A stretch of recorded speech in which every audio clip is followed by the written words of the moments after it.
আব্দুল লতিফ বাচ্চু বাংলাদেশ চলচ্চিত্র যেখানে শুরু হয়েছিল আজ থেকে প্রায় 50-60 বছর আগে মুখোমুখোশ ছবি দিয়েই বাংলাদেশ চলচ্চিত্রে যেখানে দাঁড়িয়ে আমি কথা বলছি আর কি, যাত্রা শুরু হয়েছিল এবং ধীরে ধীরে সেই চলচ্চিত্র শিল্প যখন পরিণত হয়, এখানে সৃজনশীল কাজ হয়েছে, এখানে বাণিজ্যিকভাবে কাজ হয়েছে এবং চলচ্চিত্র শিল্প আজ কালের বিবর্তনে অ্যানালগ ফিল্ম ইন্ডাস্ট্রি থেকে আমরা ডিজিটালাইজেশন হওয়ার কারণে ধারাবাহিকতা থাকেনি।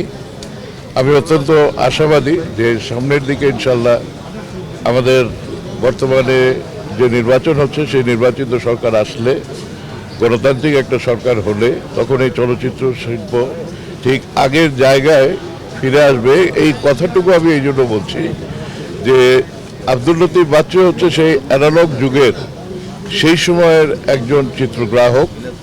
আজকে আপনারা যারা এখানে ক্যামেরা নিয়ে আমার এই বক্তব্য ধারণ করছেন, ঠিক একইভাবে চলচ্চিত্রে যারা চিত্রগ্রাহক থাকেন তাদের অবস্থান হচ্ছে এতটাই সুদৃঢ় যে পর্দার সামনে যেসব শিল্পীদের দেখেন, নায়ক নায়িকাদের দেখেন, তাদের যে গ্ল্যামার থাকে সেই গ্ল্যামারটাকে তুলে ধরেন হচ্ছে এই চিত্রগ্রাহক।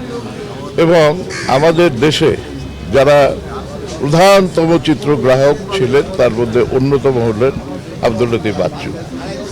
এবং দীর্ঘদিনের প্রক্রিয়ায় আমরাও প্রায় অর্ধযুগের উপর দিয়ে কাজ করেছি, তার সামনে ক্যামেরার সামনে কাজ করেছি। ব্যক্তিগতভাবে তিনি একজন অমায়িক লোক ছিলেন।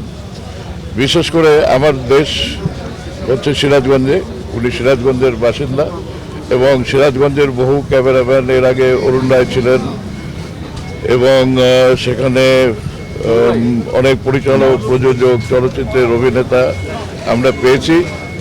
এখন আমাদের এই চলচ্চিত্র আব্দুল লতিফ বাচ্চু চলে যাওয়ার মানে হলো যে আমরা এখন শুধুমাত্র একজন চলচ্চিত্র গ্রাহককেই নয়, আমরা হারিয়েছি একজন অভিভাবক।